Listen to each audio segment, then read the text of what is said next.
नाही, या कोकणामध्ये दोन कुटुंब मधले दोन भाऊ लढतायत. आपल्याला माहितीये रत्नागिरीमध्ये आम्ही दोघं लढतोय, सिंधुदुर्गामध्ये निलेशजी आणि नितेशजी लढत आहेत.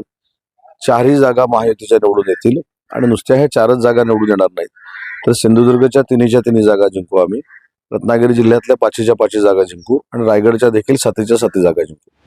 मला असं वाटतं की राजकारणातला हा प्रचंड पद्धतीनं अपरिपक्वता आहे.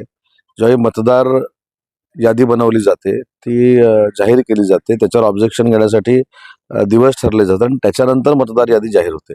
त्याच्यामुळे आता ह्या सगळ्या गोष्टी ज्या आहेत, काही लोक म्हणतात आता ईव्हीएम मध्ये घोटाळा आहे, म्हणजे पायाखालची वाळू सरकलेली आहे. काही म्हणतात 22,000 लोक जादा लावलेली आहे. शेवटी पोलिंग एजंट असतात ना, स्वतःचा पोलिंग एजंट जर बूथवर असेल तर ह्या गोष्टी घडणारच नाहीत. याचा अर्थ काही लोकांना पोलिंग एजंट देखील बसायला मिळत नाहीत, हे त्यांनी काल सिद्ध करून दाखवलंय. हाच फरक निश्चित असेल, कारण उत्साह मतदारांमध्ये फार मोठा आहे. पण मतदानाच्या टक्केवारीचा ज्यावेळी आता उल्लेख करतोय, रोज सकाळी म्हणजे दर निवडणुकीला मी 7 वाजता मतदान करतो, पण मग या केंद्रावर माझ्या केंद्रावर 7 वाजताच रांग लागलेली होती. ते मतदारांमध्ये नक्की उत्साह आहे. टक्केवारी जर वाढली तर अजून मताधिक्य वाढेल.